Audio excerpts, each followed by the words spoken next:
Good afternoon, National Museum of American History, Smithsonian colleagues and friends, and welcome to the Smithsonian Staff Learning Series, hosted by the National Museum of American History. The goal of the series is to explore the public trends so we can apply these insights to our audience work. My name is Adam Rozan. I'm the Director of Programs and Audience Development at the National Museum of American History, and I'll be your host and moderator for today's talk, in which we are joined by Josie Caballero and Dr. Sandy James from the U.S. Trans Survey, or USTS. Josie Caballero is a proud trans woman, and she is the director of the 2022 U.S. Transgender Survey at the National Center for Transgender Equity, NCTE. Josie's background is rich and varied, with a 6-year career in the Navy as a nuclear reactor operator. She has also honed her expertise in political management and consulting over the course of nearly a decade, working across the United States to advance important causes. With her unique blend of experience, Josie brings a wealth of knowledge and skills to her role at NCTE. We're also joined by her colleague, Dr. Sandy James. He's the lead researcher for the 2022 U.S. Trans Survey, which he does in his personal time, with his daytime devoted to civil rights work. Sandy was also the lead author of the 2015 report, serving as the USTS project manager and later the research director at NCTE from 2014 to 2017 for the 2015 US Trans Survey. After a career as a forensic toxicologist, Sandy became a civil rights advocate with a focus on laws and policies that affect trans people. Sandy previously worked extensively with the National Transgender Discrimination Survey as the Urvashi Vaid Research Fellow at the National LGBTQ Task Force. Sandy received a JD and a PhD in American Government from Georgetown University. Please note that this discussion is being recorded with closed captioning, and I will be helping our speakers by moderating the chat, so please add your questions there. And lastly, I'd like to hear from you. Please take a moment today or tomorrow and share your thoughts on the series, past speakers, and your ideas for the future. Thank you. And please join me in welcoming Josie and Sandy to the Smithsonian Staff Learning Series. We're honored to have you both join us today, and the floor is yours. Thank you both. Thank you so much, Adam, for that introduction.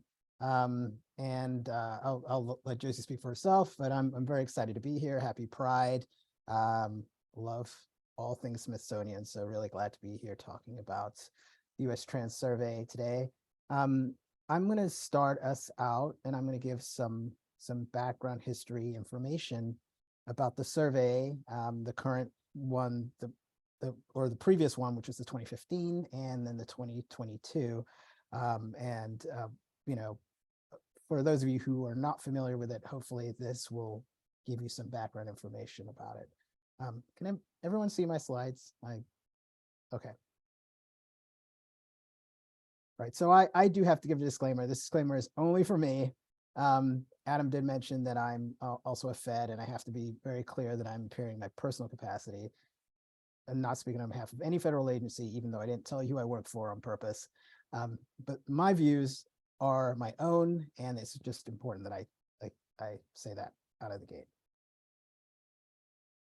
So I just wanted to give you a little bit of a roadmap for where we're going with this presentation. And we'll be speaking for a few minutes or so, 30 minutes or so, and then we'll hopefully get lots of questions from you, and we're excited about it. But here's where we're going to go for this presentation. We'll tell you a little bit about the purpose and the context of the U.S. Trans Survey, which I'll call USTS from now on. We'll talk a little bit about the 2015 USTS, give a project overview, talk about its methodology, results, and its use and impact. And that's really to provide you the foundation for now talking about the 2022 USTS, which is currently still ongoing, underway. And we'll talk about where we are and what's going on going forward. So just wanted to give you that roadmap so you know where we're going. So first and foremost, when I think about research, and hopefully all researchers think about this, is you really want to think about the why. Why are we doing this research? What's the point? What's the end goal? How are we going to use this research going forward? Without that, it's really hard to, quite frankly, justify doing the research at all. We're not doing it just for the sake of doing research. It's very taxing. So we want to know our purpose. And the US Trans Survey, USTS in particular, was first developed for advocacy. It was, the National Center for Transgender Equality and other organizations have been at this for a very long time, advocating for marginalized populations. And, they would go into, for example, they'd go up to the Hill, go into Congress, go state legislatures, go other places. And people would often say, well, yeah, but who are you talking about? You're telling us all of this stuff, but it's just telling us stories about, a population we know nothing about. We'll touch on why we know so little about it later on, but this was really, really important data to collect for advocacy. We want to be able to quantify some of the issues that are happening so that we can have data to support some of the other anecdotal evidence we have about the experiences of trans people in the United States. So first and foremost, collected for advocacy. And how do we use it? We use it all the time.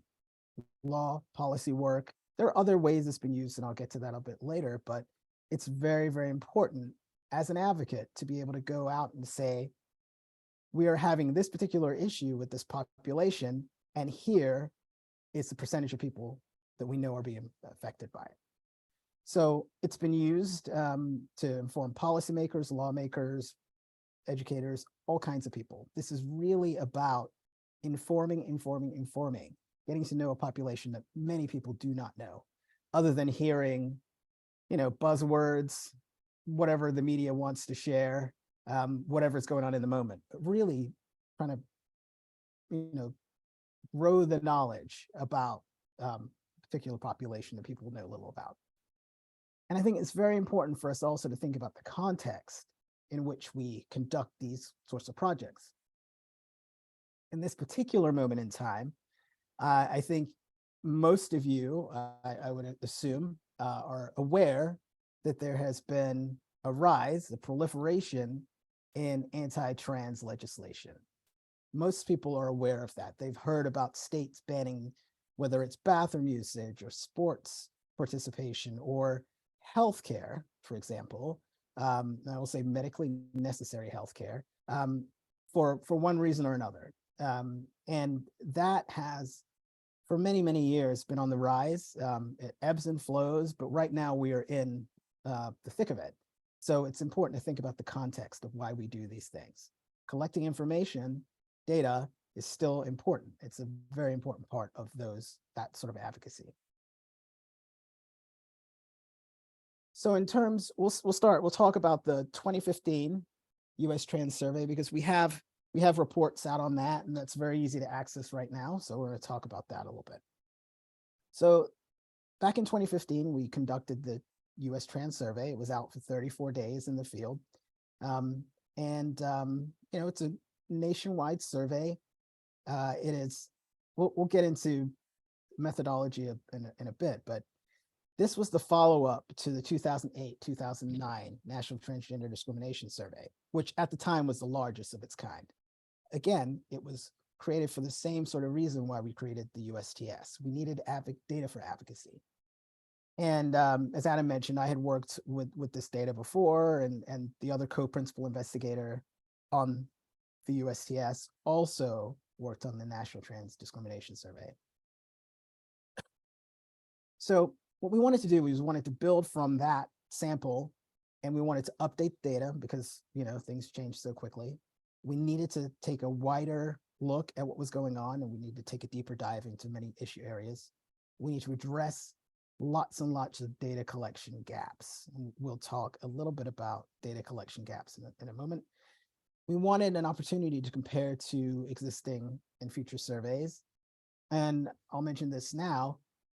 One of the pieces that are really, really missing was the lack of federal data on transgender people. The federal government, as you know, has a wide array of data collections that tell us a lot about our populations.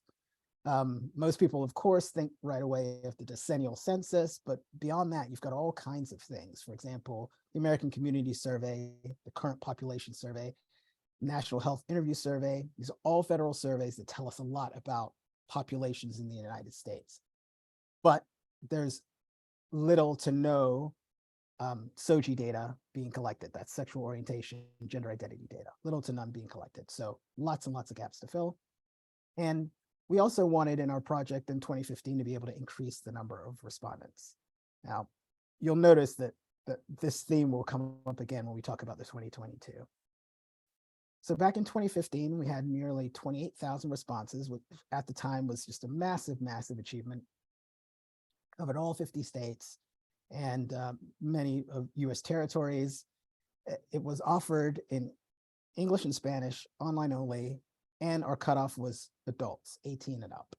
One of the things we took away from that survey that was really, really important was that 1/3 of the people in our sample identified as non-binary. Now, we're not going to get too deeply into definitions, trans, non-binary, but you folks can identify in all sorts of ways. And it was really important for us to understand that people had identities that were different from what we thought the majority of trans people would have. So binary and non-binary identities, very important to acknowledge. I think one of the biggest takeaways from the survey, and this is probably my favorite graphic or one of my favorite graphics in the report, and an intern worked very hard to put this together, so thank you for that, is talking about the geographical distribution of trans population. So in our sample, you see the image on the left-hand side is distribution of people who took the US Trans Survey. And on the right-hand side, you've got the distribution of people, the population of the entire United States. And if you look at them, and I didn't tell you what they were, what you probably could come away with saying is they look pretty similar. And what that means is the geographical distribution of trans people in our survey are similar to that of the entire United States. So it becomes very, very difficult for a legislator, for example, to say, I don't think I have any trans people in my constituency. I think they're all in LA and New York. They're clearly not all in LA and New York. They're everywhere, all across the United States, and they follow a geographical distribution that looks like the United States. So that's important takeaway. So in terms of how we did this, again, this will become important when we talk about the 2022, so it's helpful to talk about it here.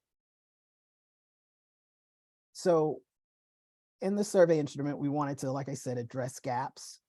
I mentioned that many federal surveys do not have questions about trans people, or a better way to say that is they don't provide a way that trans people can be identified in the survey. Trans people certainly take federal surveys, but because they're not identified as being trans, it's very difficult to be able to talk about specifics that affect trans people. So one of the things we did is we put in questions from those federal surveys, really, really important. I mentioned the American Community Survey, the Current Population Survey, National Survey for Drug Use and Health, National Health Interview Survey, lots and lots of surveys that we took questions from these federal surveys to put them in. That's important because these are validated measures and we know they work. What is kind of, troubling about part of this is that I realized that more than 20% of the survey was actually questions that are asked in the federal government already. So just want to think about that. We had over 300 questions and more than 20% of them were questions that are literally asked in other surveys, annually in many cases. So it's important to think about that. But we wanted to be able to compare what happened in our sample to what happens on the national level in other surveys. And you'll see when we look at results, you'll see how that panned out for us. The other thing to mention is that we had to have a strategy that really would connect to as many trans people as possible. This is not a random sample. There's really no way to do a random sampling that has this large of a responded sample. So we wanted to use a strategy that's called convenient sampling, but connected through many, many points of access, trans and LGBTQ specific orgs, for example, different individuals who are influences, and we wanted to be able to connect to as many trans people as possible. Employed a lot of different methodologies to do this. We had an advisory committee, survey taking events, website, and a pledge, photo booth campaign, all of these sorts of things. Again, this will become important when we talk about the 2022 for comparison. So in terms of sampling, we know we had sampling gaps, even though we had 28,000 people. They're not all the same. There's no monolith out there. We all know that about many populations. So we knew that often in survey research, it's very difficult to get to folks who are on the margins. There are often less people of color in surveys that are collected in this manner. There are gaps in age, income, education, location, for example. So we were aware of all of that going in, and we did see that in our sample. And we came up with a few solutions that we put in to the report. You know, we thought maybe if we had a longer outreach period, that would have helped. Start to see different people at different stages of your sample, of your field period. And we were in the field for 34 days at this point. We wanted to diversify some of our outreach strategies. You know, we had an advisory committee, but maybe we needed it to look different.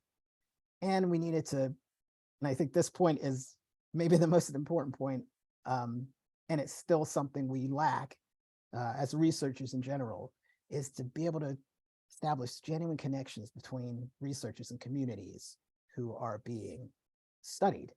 You know, it's very often people will come from some kind of academic background and they'll just come into a community and expect to you know, come away with some, you know, a bunch of people who are excited about taking their survey. That's just not reality. People are living their lives and they want to know who you are, why you're asking them very intrusive questions in many cases. So moving on, I just wanted to say a few things about the results. These are still results that are used today. So, and we're going to want to be able to compare them to the results of the 2022 survey.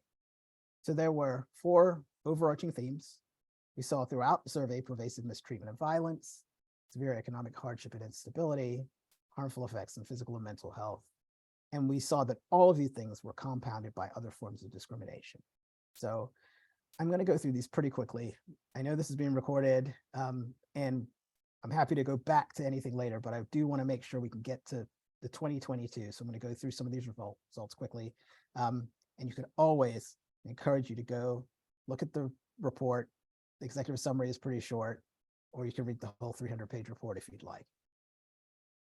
So first of all, pervasive mistreatment and violence. We saw this everywhere across the board. This wasn't in one place. It wasn't just at home or school or the workplace. It was everywhere.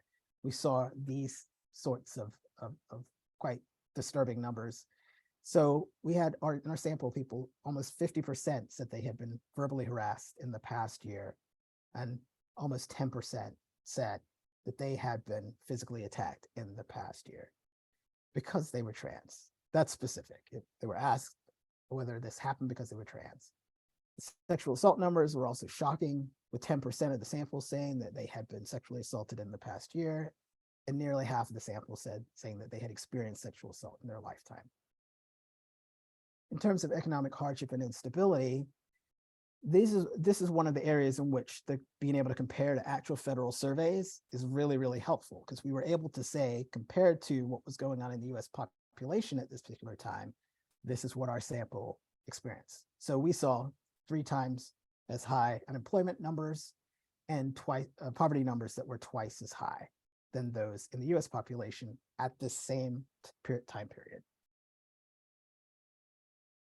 Again, lots of housing instability, instability across the board, not just economic, but housing, which is of course related. And, you know, again, quite high numbers of people experiencing homelessness. In terms of physical and mental health, these numbers, again, are ones that we can compare to what's going on in the US population. And so the number, the first number, the serious psychological distress measure, is an actual measure that's used. It's based on something called the Kessler-6. We don't have to get into all of that, but it's not just a turn of phrase. This is actually a standard of mental health that is used and evaluated. And as you can see in our sample, folks were 8 times as likely to have experienced serious psychological distress.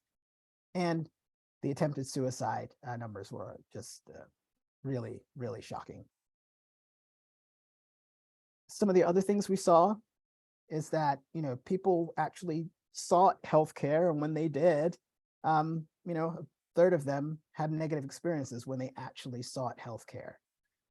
Almost a quarter of them didn't bother to seek healthcare because they were fearful of being mistreated, which, if you look at the first stat, seems to bear out. And then, a third said they couldn't afford it, and 25% had health insurance problems. So, all of this is all coming together, and it's all part and parcel of the experience that many, many trans people are having.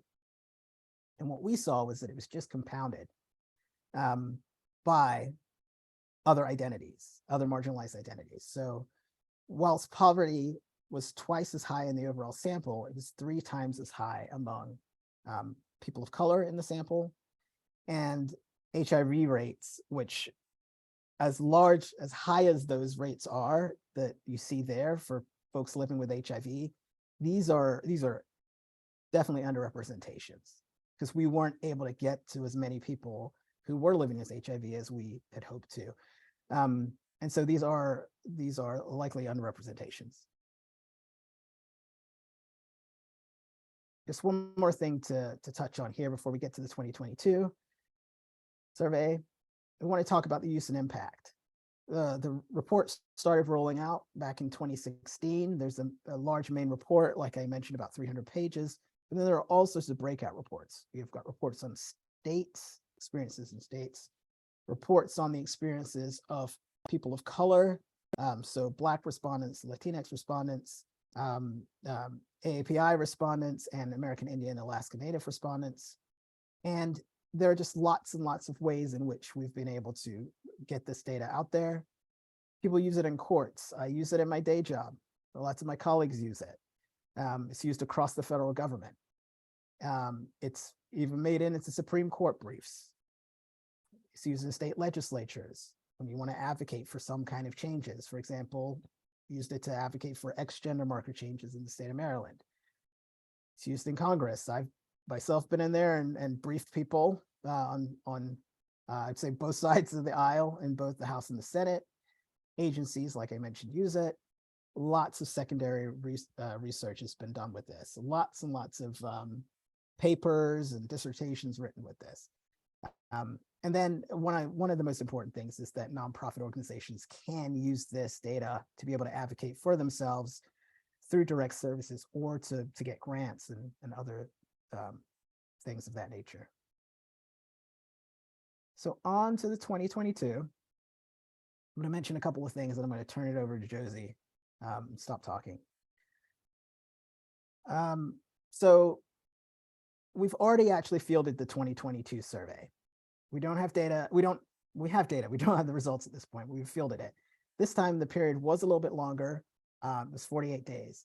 And I should mention the reason that the data collection periods are so tight is because we ask a lot of questions that ask about experiences in the last 30 days, for example. And so you don't want the 30 days to look so different. A 30-day period in January might look a lot different than a 30-day period in December. So we did want to keep it tight for those sorts of reasons. Once again, we were doing a lot of things that we wanted to do when we improved on the National Transgender Discrimination Survey. We wanted to improve on everything we got in the 2015 survey. We took an even deeper dive into all of the areas that we saw before. We wanted to fix a lot of the mistakes or the gaps, we would say. We wanted to be able to compare the 2015 to the 2022. So one of the things we did was this time we established a formal scientific advisory committee. Both in 2015 and in 2022, we engaged with dozens and dozens of subject matter experts on this who helped us in an informal manner. But this time we put together a scientific advisory council who for well over a year worked to help us develop and strengthen the survey instrument in how, as many ways as possible. And you could tell that we really did go for it. We more than doubled the number of questions we had in the survey. And like before, we use skip logic, so not everyone gets everything, thankfully. But we also expanded our topics. We had to address COVID-19. Many of our questions ask about experiences in person, and COVID's going to have a massive impact on that sort of thing. So you can see there we expanded our topics, and we also opened it up to respondents ages 16 and up. So I'll leave it there. I'm going to turn it over to Josie to talk about outreach and how we got to, we're able to expand upon what we've done in the past. Thank you, Sandy. I appreciate that. And, one of the things that we were really excited about when we were addressing what we saw we could do after 2015 is really to make this a community-led survey by trans people for trans people. It's kind of been the motto and kind of what we did. And some of the things that we did was bring in a large partner organizations such as BTAC, which is the Black Trans Advocacy Coalition, the National Center for Transgender Equality, which is us, the National Queer Asian Pacific Islander Alliance, and the Trans Latina Coalition, as well as other leaders in the Indigenous Native American populations that actually helped inform us on the national level on trying to connect with those partners. And they were our official partners from pretty much the beginning. Next slide, Sandy. I know you're controlling the screen, so. This also had a big change. We also did a lot of new branding. As you can see, what we did here is some of the social media stuff, but we also included the USTS Outreach Council as well, which was roughly about 22 organizations and individuals that met every 2 weeks to discuss the outreach process and also discuss some of some survey questions as well, so we can kind of keep the community-led aspect going. And we also had a outreach to other organizations across the country that were small organizations, as small as a Facebook group in Iowa to as large as, the outreach council as we got before, which are like their state-led regional organizations. And then we also had a longer pledge period. It was a little over a year. So that way we can try to capture as many people at the beginning. So we can try to shepherd them into the survey period, which Sandy was talking about was only 48 days. So we wanted to try to chase them sooner than later to make sure that we increased, especially our people of color representation during that period. Next slide. Thank you. So looking forward and your expectations, I wish I could give you an exact number of how many people actually took the survey, but I will say it's a much, much larger sample than what we were able to get in 2015. So I'm pretty sure you will all be pleasantly surprised once we release these numbers, and also has a strong spread like the previous survey, as you saw in those hotspots and populations. More nuanced information about experience related to health, schools, employment, satisfaction, and happiness in many other areas of life. As Sandy said earlier, we're talking about COVID, access to sports and locker rooms, reproductive access, and just an increase in so many other things, including an entire section on non-binary identities and how that shows up for people. So we are hoping that our first numbers and our results will be published, hopefully the beginning of in late 2022 and possibly beginning of 2023. So just managing our expectations. We're working as hard as we can. When these data sets are huge, it takes longer to analyze. So thank you for your grace and patience on that. Yeah, and the only thing I'll add to that is that, while I mentioned that we're many types of reports and other, ways to interact with the data, and we're hopeful that we can do that again this time.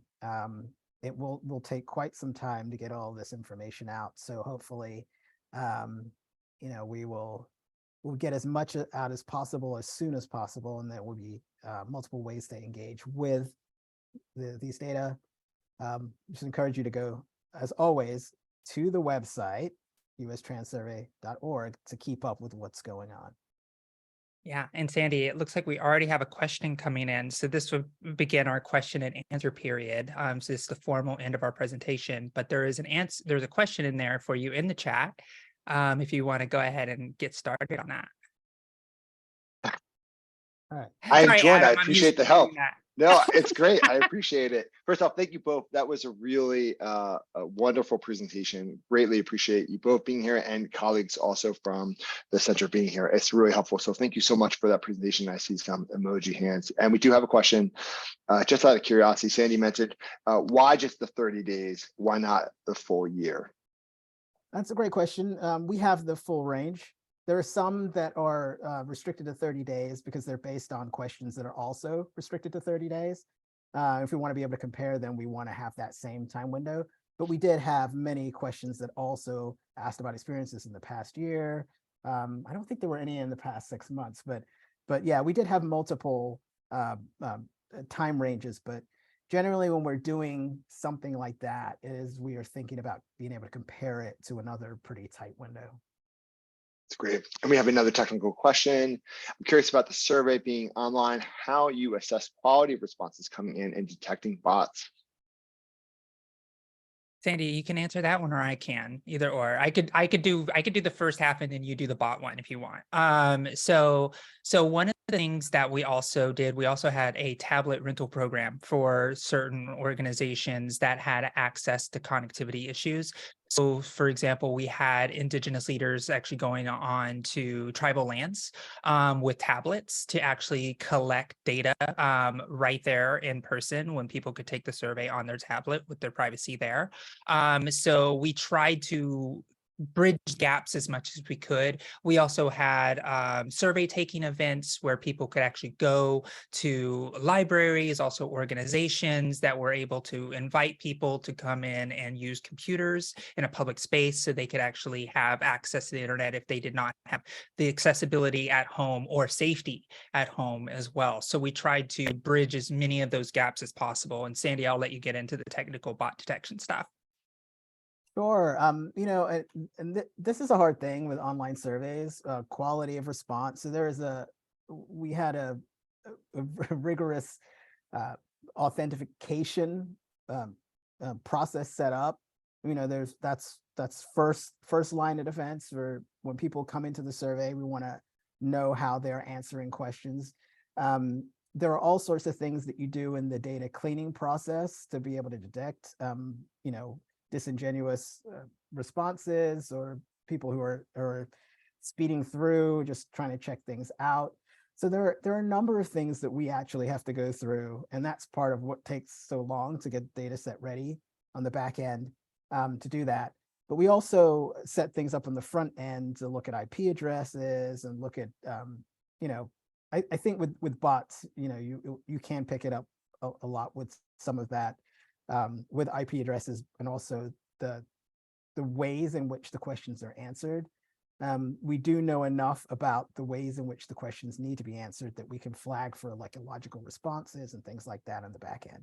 I'm happy to chat more about that with whoever's interested, but it was a very significant part of us being able to even produce and field the survey, and it is a massive part of the back end where you're cleaning the data. But we also learned from 2015 and some things we saw in 2015, and we corrected and tweaked a few things to prevent some issues. Yeah, I really appreciate. Oh, please. Oh, no, sorry. But also, the survey took about an hour to take. So the bot goes through it a lot faster than that. So there's a lot of red flags that we can actually get when the survey is taken so quickly. It's like, was that really that fast? So there's a couple of things there and the benefits of how many questions we had. Go ahead, Adam. That's great. No, this is a helpful comment. Cindy, I really appreciated what you said about doing the research and that connection to the community, and the idea of doing a tablet rental program and some of the other in-person research methodologies. I wonder if you can both of you expand a little bit about that, because I think that's really interesting and different than something I would have imagined are some of those extra steps. Takes a lot of work, but what an amazing example to say we figured out how to do this, and also to recognize that there is something such as safety of those taking this survey, and the idea of creating space, which will lead me to a question, which is, why don't you both take a stab at that, then we'll talk about the role of museums here. Sure. And I think it's really important for us to acknowledge that we are asking a marginalized population. I'll just go ahead and say that right now, and particularly in this time period, folks who really feel like they're under attack, folks who feel like they're being targeted, and for good reason. And then, if you're asking folks to like take an hour out of their time, which is an outrageous amount of time to ask for a survey, and we'll happy to chat with why we landed on that instead of like, cutting the survey down. But, you ask them to do that and talk about some of the most difficult and painful experiences they have. We're asking about sexual assaults. We're asking about physical assaults. We're asking about family rejection. We're also asking about joy and things of that nature, but we're asking about a lot of the hardest things that trans people have to experience.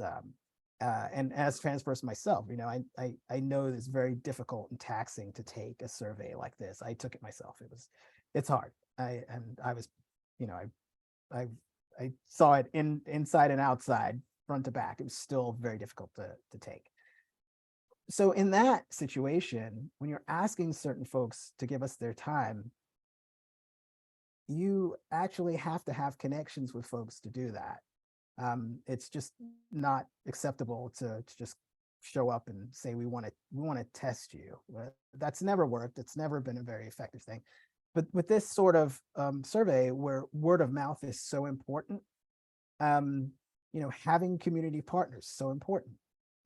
It's so we have credibility where we otherwise might not. So the National Center for Transgender Equality will have certain credibility with certain folks, and then Black Trans Advocacy Coalition will have certain credibility with certain folks, right? And to build trust. And there were people who said, I don't trust you enough to take this survey. And fair enough for that. We did everything we could to make this feel like a safe survey, but there are always going to be people who feel unsafe.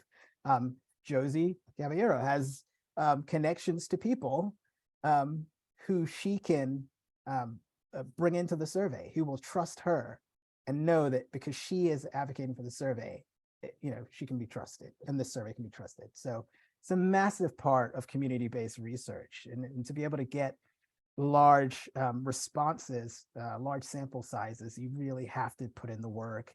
And we put in a lot of work into really building relationships and really getting numbers out there.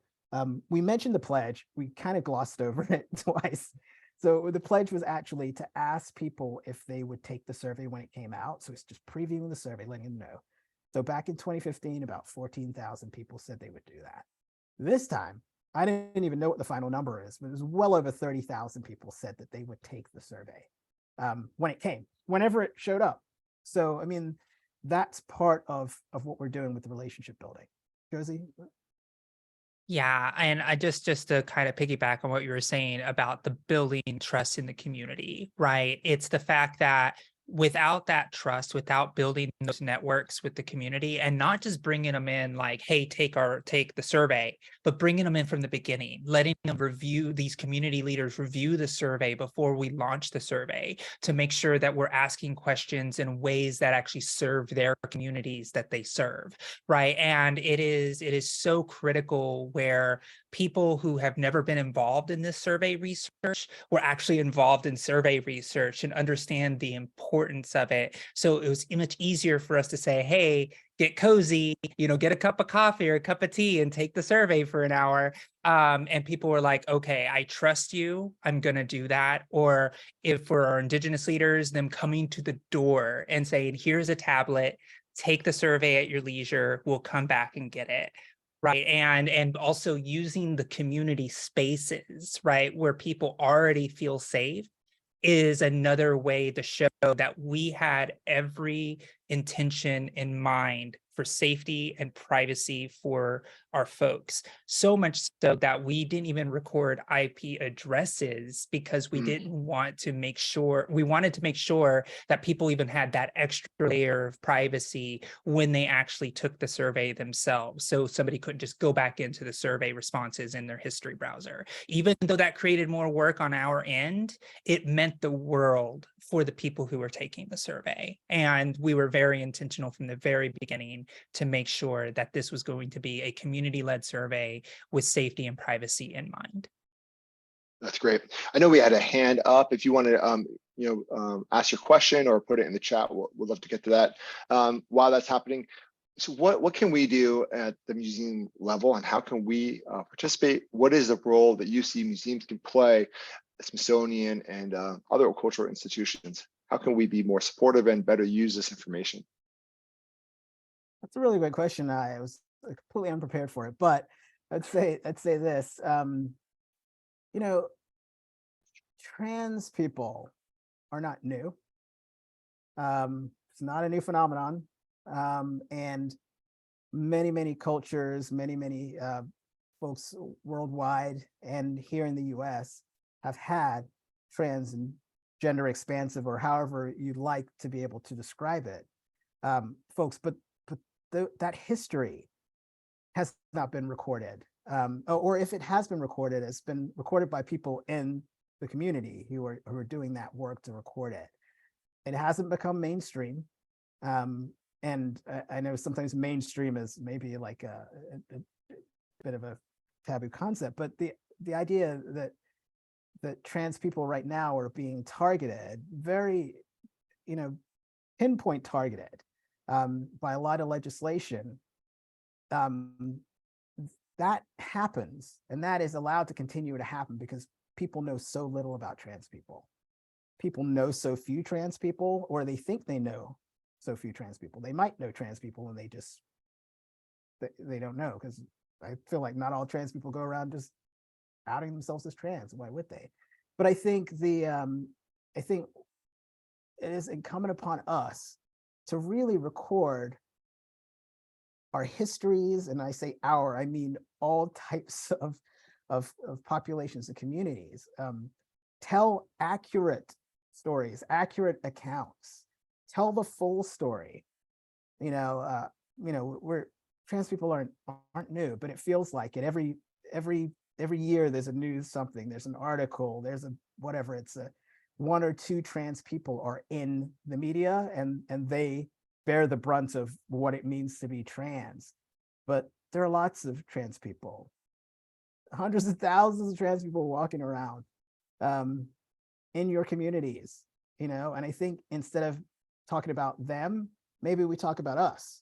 We are part of us, right? And so I think museums, in your space, and I don't know how you would do this, but I think it's really bringing to light the rich cultural experiences that is gender expansive experience, and to really talk about how some of that experience has been erased over time. Much of that experience has been erased by certain things, colonization, so on and so forth. But let's really start to look at that. And I think when you look at the Use Trans survey, you look at some of the breakout reports on, for example, on respondents of color, and you look at the American Indian and Alaska Native report, and you get to learn a little bit about the experiences of those folks. But really, it's more about bringing to light that we have lots of folks whose stories need to be shared, need to be heard. I think you all have a unique platform for that. So I'd appreciate if you would go forth with the data and bring these stories to life, because data can only do so much. Thank you, Sandy. Josie, would you like to add to that? I mean, Sandy pretty much covered all of it, about the cultural tapestry of what trans people have done to and brought to society through all of the different cultures. And the US Trans Survey really only brings life to the stuff that already existed in our communities. And it kind of brings in the living history of what we do with the US Trans Survey. But we can never be remiss about the trans people in the past, from emperors, warriors, soldiers, cultural, artists, and it's just such a rich tapestry. And I think Sandy said it best, of making sure that when it is erased, that we bring it back and say why. Right? What is the cultural temperatures of what it is, and why are we bringing up this history now when it's always been there from the beginning, and really working to bring the trans culture to be a part of human culture, because that's what it is. Great, thank you. Jessica writes, are there any comparable surveys of LGBT or Q populations? It would be interesting to see how trans experiences differ. Thank you for that question, Jessica. And please get your questions in. Let's have Sandy and Josie answer your thoughts and your questions. Yeah, I mean, in terms of comparability in size, breadth, there aren't too many things out there, but there are lots of organizations that study both trans and LGBTQ populations.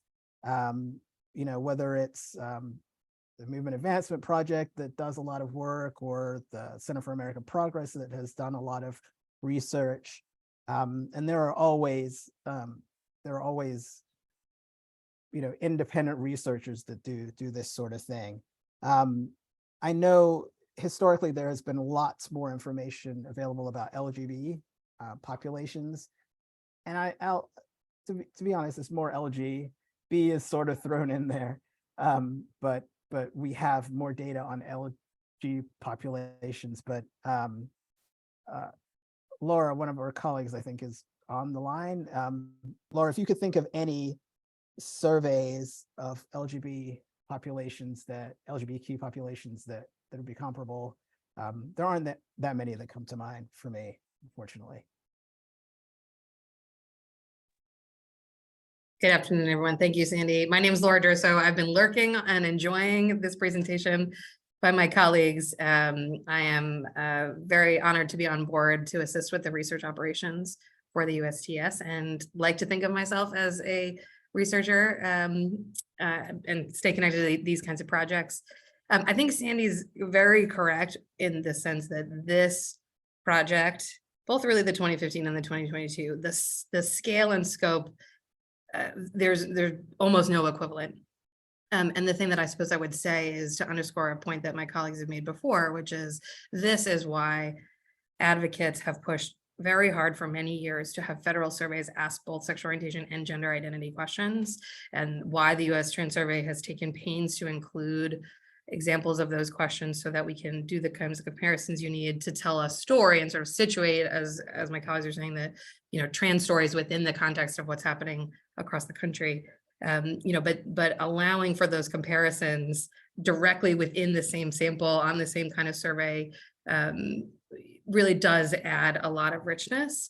I imagine you all won't be surprised to learn that when you do take a look, that trans populations tend to fare worse than their LGBT colleagues on different kinds of health outcomes, in particular where we have more data.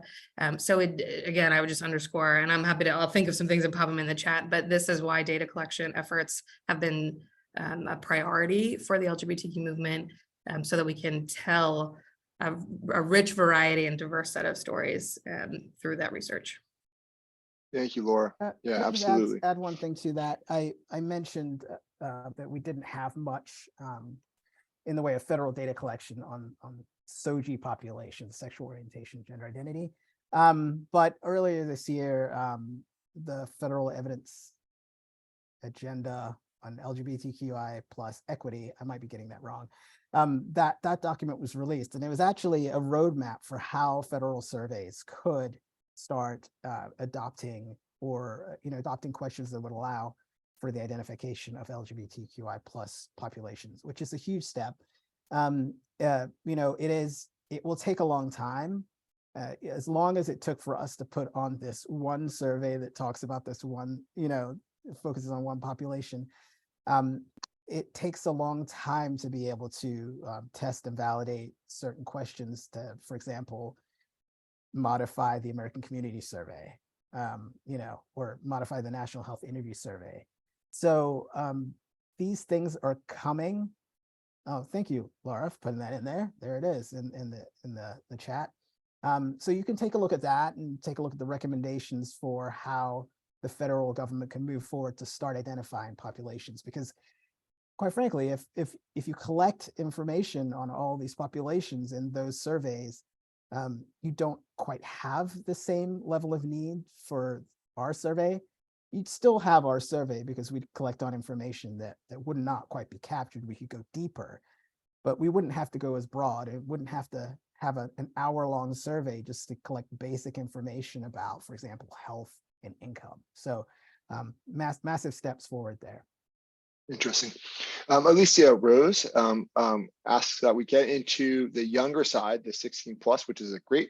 And so a few things here. Can you talk about the steps in order to bring in younger people into the project and to ensure their participation? And does this survey contribute to trans youth in transitioning, or only to trans people who have fully transitioned? Thank you for your question. Good questions. First of all, the survey is for anyone who identifies as trans in any sort of way. So wherever you are in your journey, and there are a series of questions in our promotion. We make that very clear. It's for anyone. You don't have to have transitioned. For many people, transitioning is a lifelong endeavor anyway. So it's very difficult to be able to have those sorts of cutoffs. But it's for people who are unsure and they maybe think they are. Lots of people in the sample do not identify with the word transgender. They don't identify with that label, for example. So it's for anyone who is gender expansive and can really get through the threshold questions we asked to be in the sample. In terms of youth, it's the same strategy as with older folks. It's making genuine connections to youth. And I want to be clear about something. This is not a youth survey. The reason it's not a youth survey is because we did go for an institutional review board. There are different requirements for when you are you're doing research on minors, and the types of questions that we get into in this survey. We ask about sex work and incarceration and HIV and all sorts of things, right? It's much more difficult to be able to do that for young people. So there are requirements there. We couldn't get into that. Also, when you do survey youth, you want to design a survey that is specifically for youth. The same kind of questions won't work for older, for adults as they do for youth.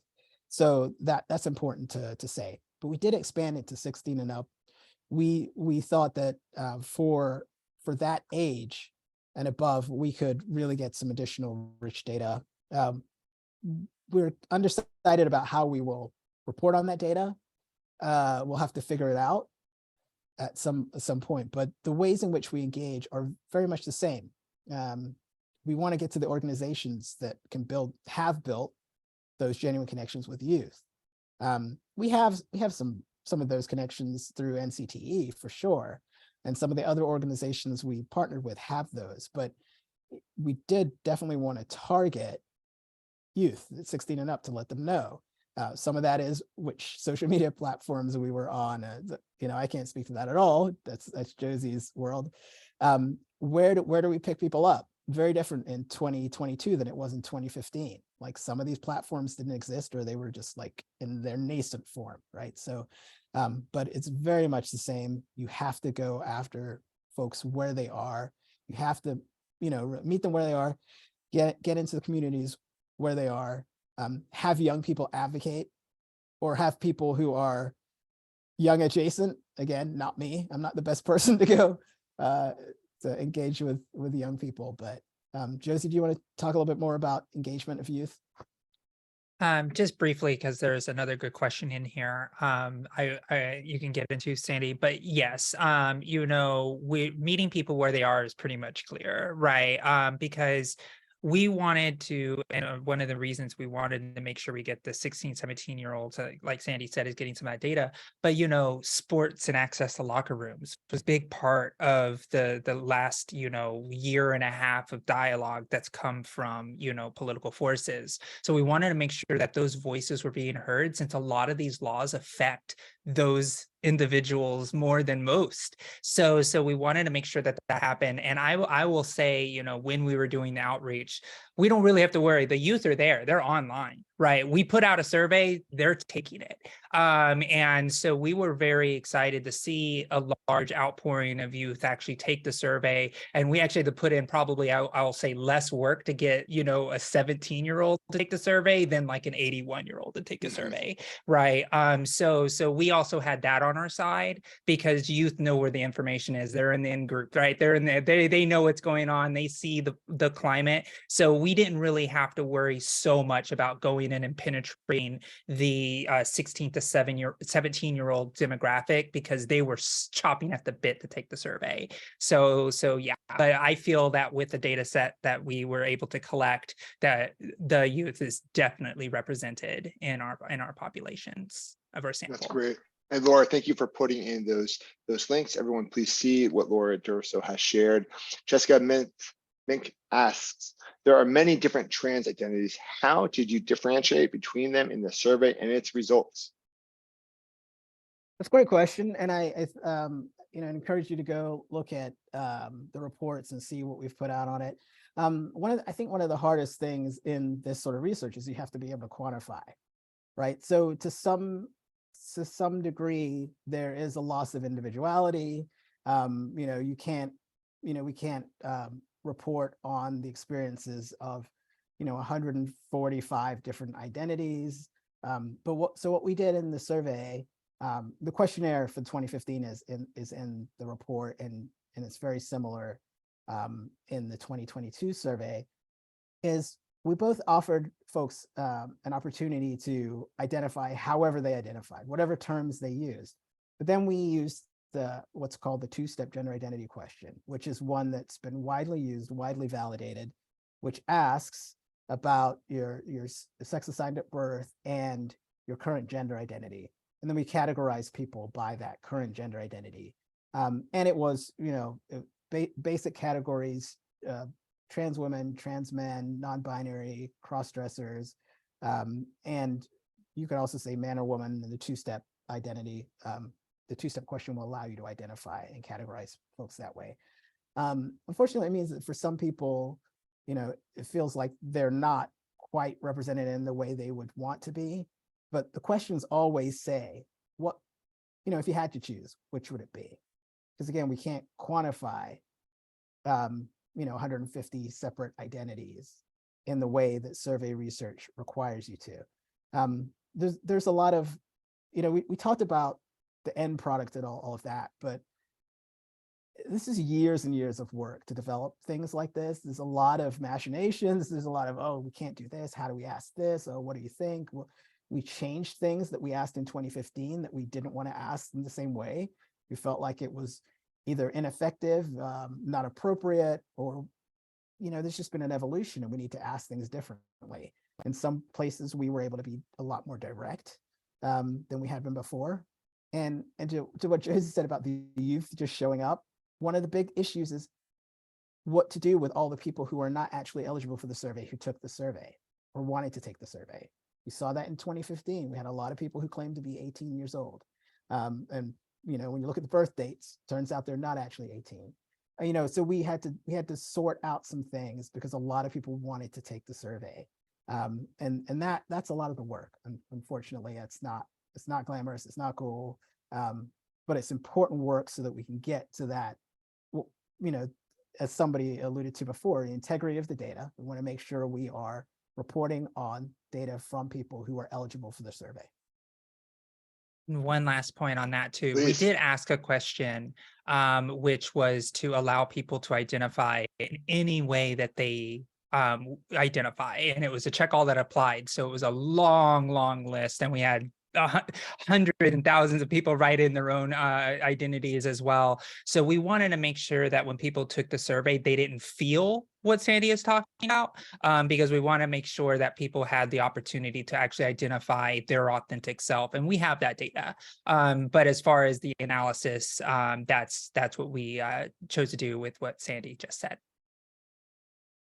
Well, with that, Josie, Sandy, and Laura, I want to thank you three for joining and for participating and for presenting on the 2015 and updates in 2022. Please, I do hope that you will join us again when the report comes out. We would love to have you again, and it was a huge honor, and thank you so much. Folks, do check out the link to the site, and this recording will be added to the Prism page soon, so please hold tight. It is coming along with the other ones for May and June. And again, thank you to our speakers, and thank you to everyone who joined today's talk, and hope to see you at our next talk. Thank you. Thank you.